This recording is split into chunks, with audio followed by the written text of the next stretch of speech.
Good morning, everyone. I'm Emily Quarles. I'm Emily Quarles-Maurer, and this is Mary Ryan. It could be. And pop her head in. There we go. And we are here to welcome you to the Unitarian Universalist Fellowship of Pottstown. This morning, we are once again in our virtual sanctuary, also known as Mary Ryan's living room. And we will have music played by the lovely Carly Shell. And we would also like to send a shout out to Rick Dusky, hi Rick, for being our head Zoomer today. Thank you. For over 50 years, the UUFP has been a liberal religious voice in the Pottstown area.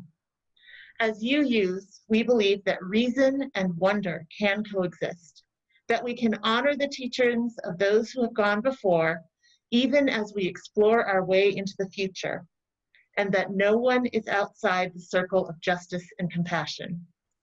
We hope that your spirit, your heart, and your mind are refreshed as we commit ourselves once again to our 7 guiding principles. In this time, more than ever, we embody the words of Kenneth L. Patton, "We arrive out of many singular rooms." We gather here this Sunday morning still within our singular rooms, reaching out across space, our hearts connecting, even though our hands. We gather not because we share a creed, but because we share a promise to support one another on our spiritual journeys. Our services are different each week, but the loving kindness we offer one another in this community remains the same. So whoever you are, wherever you are, whomever you love, we are so glad to have you with us today. And now we have a moment for announcements. So if you have an announcement, just wave your hand and unmute.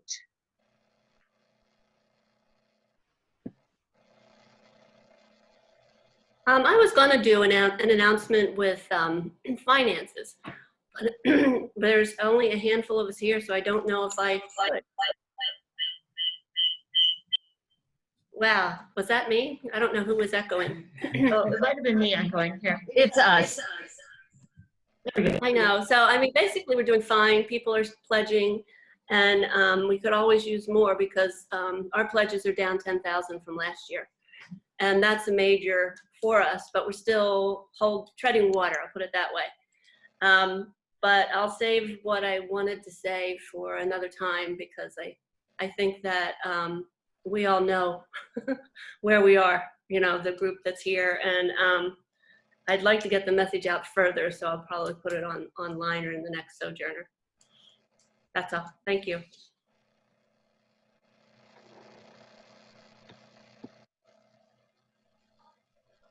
Thank you. That went pretty well.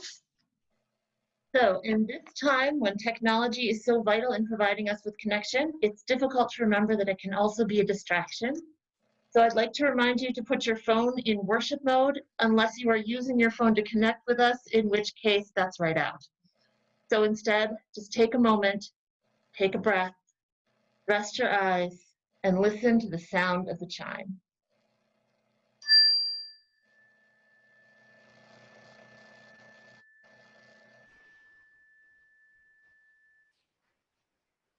And now Mary has our chalice lighting words this morning. My chalice lighting words this morning are from the essay that John Lewis had published in the New York Times on Thursday on the day of his funeral. Though I may not be here with you, I urge you to answer the highest calling in your heart and stand up for what you truly believe. In my life, I have done all I can to demonstrate that the way of peace, the way of love, and nonviolence is the more excellent way. Now is your turn to let freedom ring.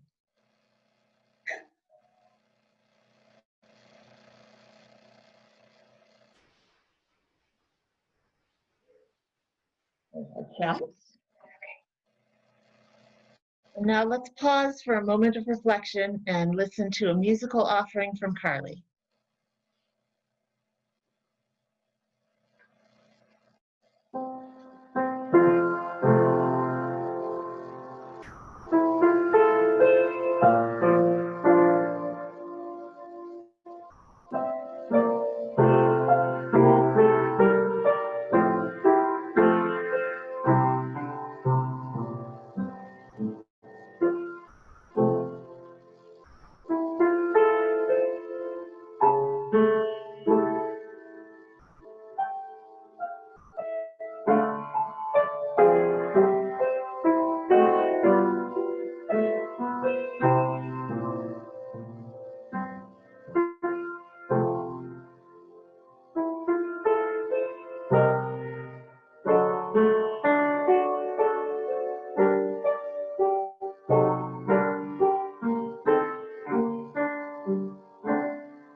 Thank you so much. That was beautiful.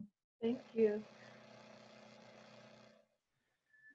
For opening words this morning, I'd like to read the lyrics of hymn number 192, Nay, Do Not Grieve.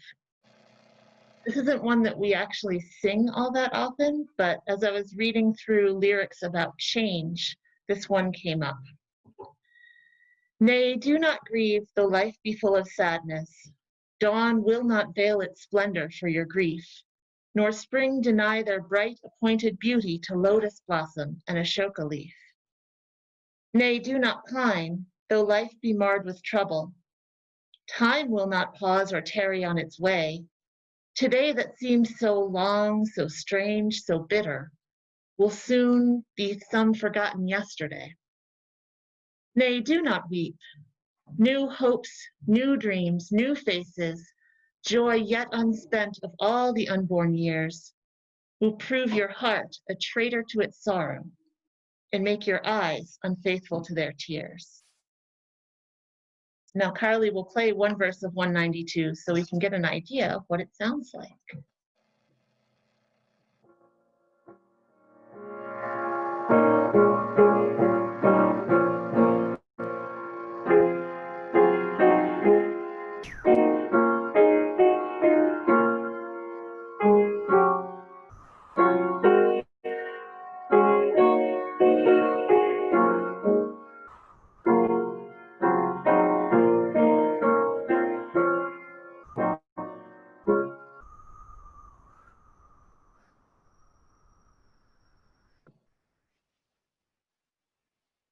Thanks. So the reading for today is called Holding On and Letting Go. It's by Amanda Popeye. This reading called to me because I feel as if I am grieving the loss of the way things used to be and searching for a way to let go. She writes, "It's spring cleaning time, and all around me people are asking what sparks joy in their lives. I love this approach, and I can't possibly utilize it in my own house. You see, I live with 2 elementary-aged children, and their bar for hanging on to something is not, does this spark joy, but is this shiny? Did I once make this? Did I play for this for 3 minutes? And most importantly, does this fit on my dresser?" Living with magpies, hoarders of the shiny and the sparkly, has its advantages. I never have to face a day without glitter. But an uncluttered house is not one of those advantages. As someone who likes clean surfaces, it's hard for me not to throw things away when my children aren't looking. Surely they won't remember the rock they picked up 4 months ago on the way home from school. Oh, but they do. So I've learned to ask, are you ready to let go of this? I, of course, like the question because it assumes that someday they will be ready to let go of this.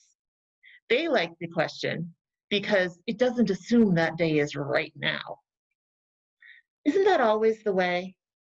We have all kinds of things in our lives, things that no longer spark joy, memories that make us sad, anger we're holding on to. Sometimes I know I'm hanging on to a part of my life that I'll eventually need to let go of, but not just yet. I can give myself the gift of patience, waiting until the moment is right to say goodbye to that old wrath. There will be more space on the dresser top then for something new and glittery, or just for the smooth surface of possibility. Are you ready to let go of this third grade book report, this broken pink headband, this grudge, this sorrow, this particular hope? When you're ready, you'll know it. Until it's okay to keep it just a little longer.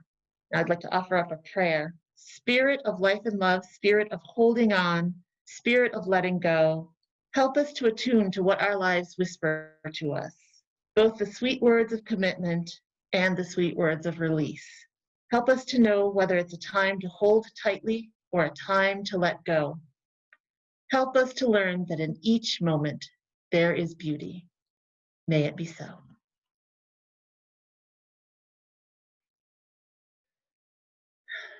So in your everyday conversations on Zoom or in the grocery store, people may ask you, how are you? And when they see you, they are probably looking for the answer, fine, thanks, how are you? But here, now, at this time and in this community, we ask, how are you? And we really want to know. If you are weighed down with sorrow or bursting with joy, please take this time to share with us.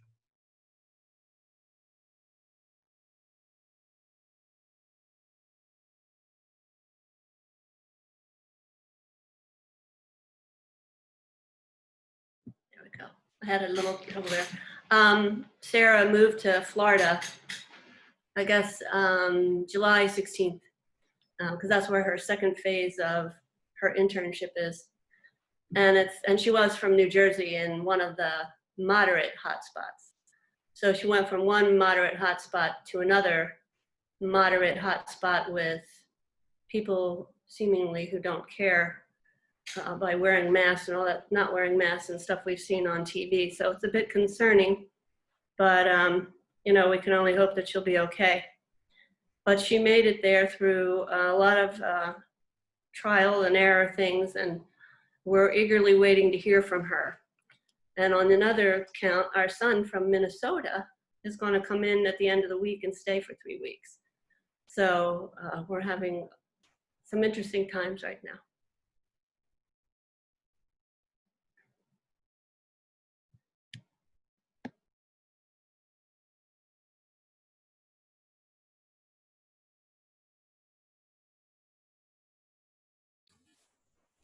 Yesterday, the weather wasn't too hot and it didn't rain, so I was able to take a hike in Ridley Creek State Park. I hadn't been able to do that for several days. Didn't run into many people, but it was good to be there again. I don't know about today. It's both hot and looks like rain. Good to see everybody.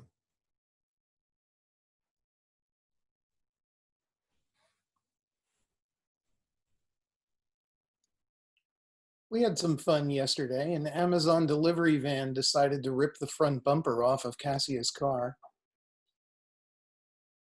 So fortunately, the car was parked at the time and there was nobody in it. There were no injuries.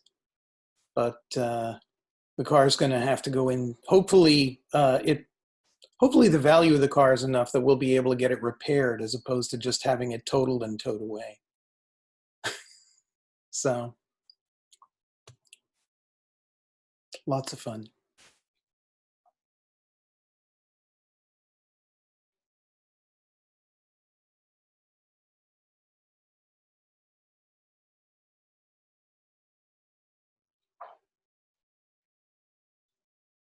That sounds, I hear you on the car damage. Last year my car died and getting a new one was a pain.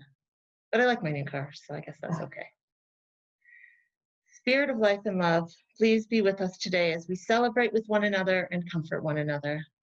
Let us take a moment to reflect on our joys and our sorrows, whether they have been spoken and are held silently in our hearts.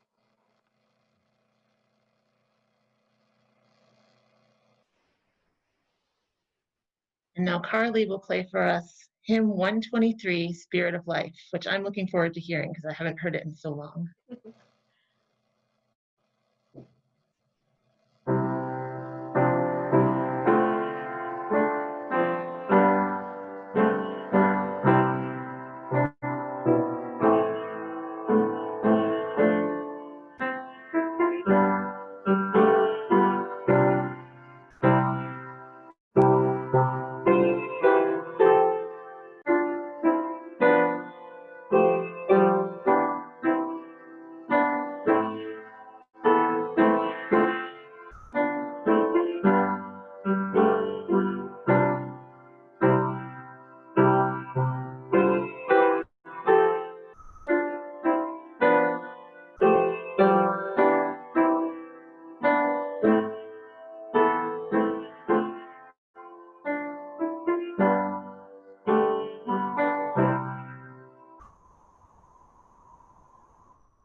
Yay, I love that one. Thank you.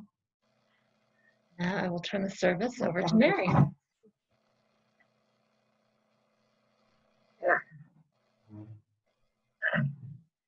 Hello, everybody. All right, the sermon this morning, or the talk, is called The New Normal. And it's a phrase we hear constantly these days in the days of COVID-19. What we really don't hear is really what the heck it means. How long is it going to last? Is our new normal permanent? Or is it temporary? Or is it like quasi-permanently temporary? For how long will the virtual UUFP services be held from my living room with us wearing masks? And yesterday I watched the Blackhawks beat the Edmonton Oilers in their first NHL playoff game. It wasn't a baseball game, it was a hockey playoff game without fans in the stands. It was surreal and it was very, very quiet. There isn't anything in our lives that hasn't changed in some way. Masks to go out, masks when friends are coming over, staying 6 feet apart, possibly not even visiting family if they live in town, and on and on and on. It's the biggest societal change of our lifetimes. There are always smaller changes to what's normal. New normals are constant in our lives, but they are usually not quite so sudden or severe. Some of us here, in fact, I think all of us here, are old enough to remember, maybe Emily isn't, the not too distant past when we walked up to the desk, handed over our luggage, got the claim check, walked straight to the gate without presenting photo ID or going through any security. Hell, I was in college. I didn't have a photo ID. The first one I ever had was when I had to get a Mexican driver's license after the one in Mexico City was stolen. It was stolen in Mexico City. I drove it for nearly 3 years on that license, including 1 year in the US of A, until somehow, and I don't know how, and it drives me nuts, that license also went missing. And I had to run over to the state of Illinois building on my lunch hour to get a new license. And the best thing about, the only way that was possible is the fact that the Illinois written test is several orders of magnitude easier than the one here in Pennsylvania. But back on topic and to the airport. You could go to the gate and you could see family and friends off and wave at them through the window as the plane pushed back from the gate and see if you could find their little head looking out. After a while, we got the scanner for our carry-ons, and we had to walk very slowly through the metal detector, and then we got to go to the gate. Then the shoe bomber came along, and we all had to take off our shoes. Now we have, and I don't know what it's called, I call it the circle scanner thingy. which calls out suspicious bumps, which lead to wanding, which we didn't ever have before, and pat down. My two personal favorites were having a scrunchie in my hair, and they just went, oh, that's it. And I had rolled up cuffs on a very heavy sweater, and those caused me to get my little wrist padded. Although once my bag went through an O'Hare with loose tea and bulk oregano. And the agent, pulled the bag aside. She opened it up and she went, oh, that smells good. And smiled at her. And I told her I would have been very suspicious if I hadn't been searched, because it did look like something else. And we can't carry liquids through anymore unless you're a mother and you're taking baby bottles through. But if you want a bottle of water or a can of soda, you have to buy it at the airport. Although I hear exceptions are now being made for hand sanitizer. We're not limited to 3 ounces anymore. Now you can have a big bottle of hand sanitizer. But who knows how long that's going to last. However, I think the shoes and the circle scanner are with us forever, unless we're lucky enough to have TSA pre-check. At one point, all of that constituted the new normal if you wanted to go anywhere on an airplane. Now it's just part of the air travel experience. Of course, everyone doesn't have that experience. If you don't travel by air, you don't have a clue what I'm talking about. When I was little in Lexington, Kentucky, it was just me, my folks, and the big cat. Then my sister came along, and there was another little person taking up my parents' time and attention. And I'm guessing it took 18 to 20 years to get used to that one. Then think about when you set up household with your significant other. That new normal probably wasn't easy as much as you were happy and in love, but it evolved over time, especially if and when children arrived and came into the picture and you had to learn to function without sleep for days on end. What was it like when that child headed off to college or down to Florida or out to Minnesota? I know my mom said dropping me off in Lincoln on her 25th wedding anniversary was the worst anniversary she ever had. Another friend jokingly did a little jig and said, look, you look so happy, and toasted with champagne when both her kids were out of the house. And I think it was a joke, but I'm not sure. For the college student, especially this one, it was a mixture of excitement and misery. Misery mainly due to a very incompatible roommate. And there were more than a few calls home going, Mom, I want to come home. But my parents held strong, and so did I, and we all adjusted to our new normal, as I did when I graduated and got my first job as a sports writer in Danville, Illinois. Fast forward a couple or a few decades, moves and job changes to when I finally retired. By then, I was an IT support manager keeping track of multiple financial applications that were, and a bunch of very persnickety customers for a pharmaceutical company in suburban Philadelphia. I could tell you the strange and winding road that led to that destination, but let's say there were lots and lots and lots and lots of new normals along the way. Not the least of which was a change from soda pop in the South to pop in the Midwest to soda out here. When I said called pop when I first moved out here, somebody, that's not what we call it. I'm like, okay.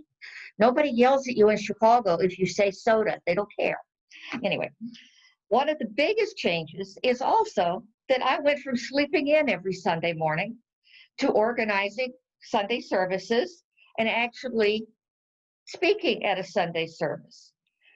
And the current part of the new normal that I'm not crazy about is not seeing and catching up with everyone on Sunday morning. I love having Emily here. It's great. Now, if we can just get rid of the mess. We have new normals from the day we are born, from eating soft food to getting our teeth, to starting school and loving those summer vacations, and then wanting to see our friends back at school in the fall. We go off to college and get our first jobs, set up our first homes, start our own families, until we are able to hopefully retire. We gain and lose friends and family members, the circle of life, so to speak. All of these are our individual new normals. No one else experiences them in exactly the same way we do. Not everyone experiences all of them. Some of us don't get married and have families. Others skip college. But we are constantly changing and adjusting throughout our lives. Some of these new normals are experienced by many others at the same time in the same way we all do. The airport gamut is nobody's idea of fun.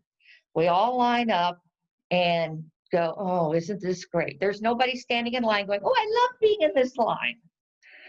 We all hate it. But on the same token, these changes are invisible to those who do not fly.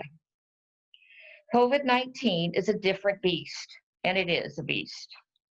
It's one that attacked quietly and without warning and spread across the globe before we were aware of how powerful and deadly it was. Some doctors heard about something over in China and were aware that there's something could be very dangerous heading our way. And they sent out a warning, but it really wasn't heeded in most corners of the world until it was too late. And in the case of the United States, and I think Brazil, many people are still denying how deadly it is.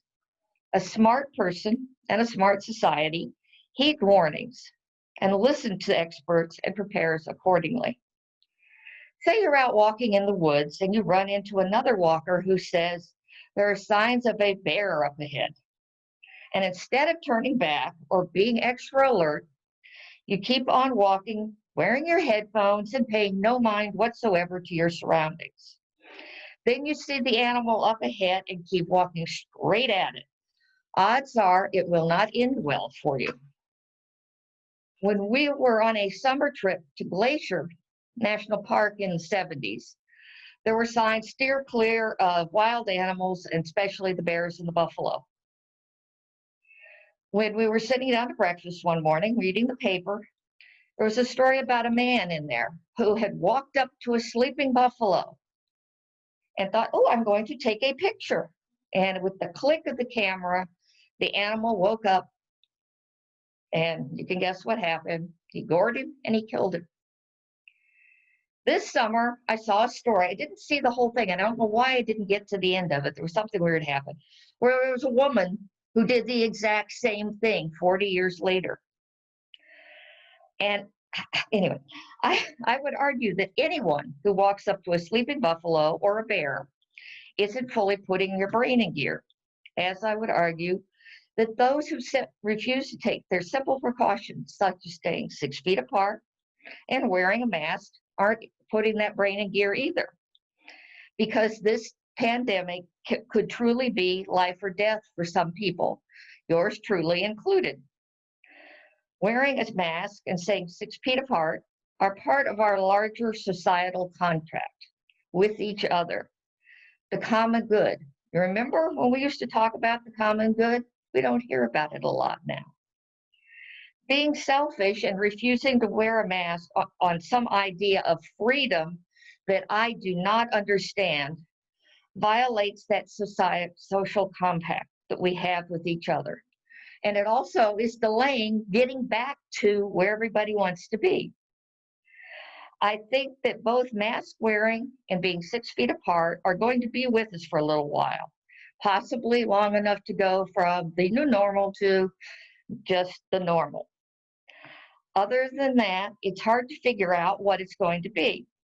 I mean, besides those two, we're also skipping handshakes, hugs, air kisses when we greet someone. And Dr. Anthony Fauci thinks handshakes should be gone forever. And think about it. They were never really that sanitary to begin with. I mean, can you be sure that all the hands that you've shaken in your lifetime had been washed the last time that owner went to the bathroom? Just saying. Whatever that guidance is, you have to be sure there will be those who insist on going back to the way things were. Because I'm a hugger. even if that other person would prefer an elbow bump or a wave or a bow. Just my humble opinion there. Dave just went and got his map. Well, everybody can see, never mind. In my opinion, safety should always win. We need to remember this is not about us as individuals. It's about us as a group, as a society, as a country, and as global citizens. If we all can't come together in a time of need and take care of each other, then we're all doomed. But that's a topic for another day. We just have to do the best we can and steer clear of those who would put us in danger. And even though they may not care about us, we, as you use, do care about them. We'll put our masks on and go through one foot in front of the other until we reach the end of this. And it's going to take a while. The 1918 pandemic ended in 1920. But we will get there in this beloved society. So thank you. Blessed be. Namaste. Stay safe and be well.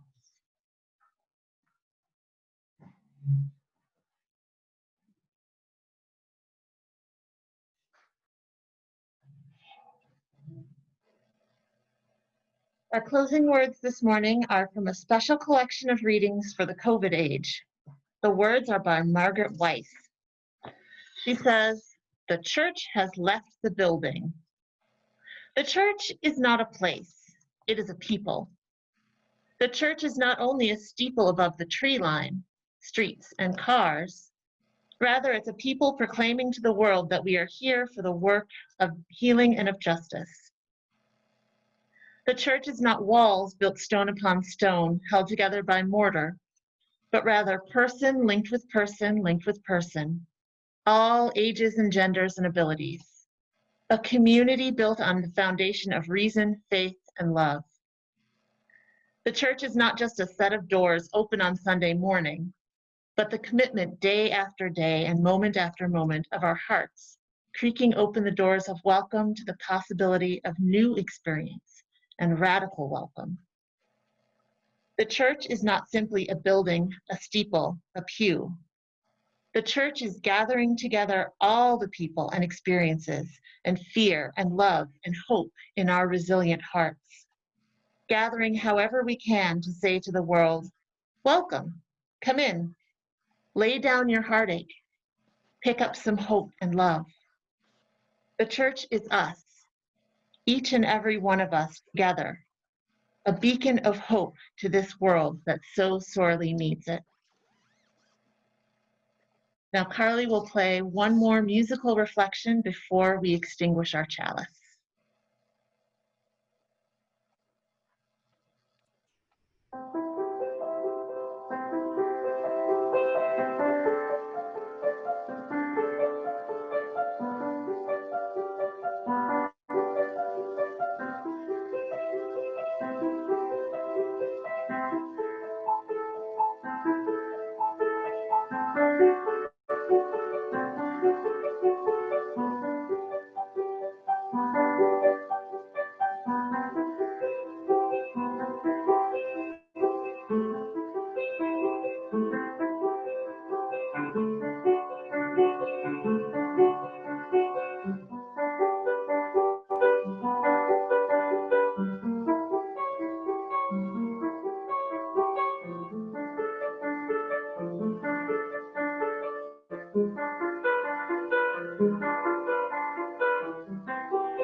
I love that piece so much. Thank you for choosing it. It's beautiful. So, distinguishing our chalice and then. We extinguish our chalice, but not the light of wisdom, the warmth of community, or the fire of courage. These carry in our hearts and in our hands until we are together again. Thank you so much for joining us today. Please stay for our virtual coffee hour, and please remember our next service will be August 16th at 10:30. Thank you so much.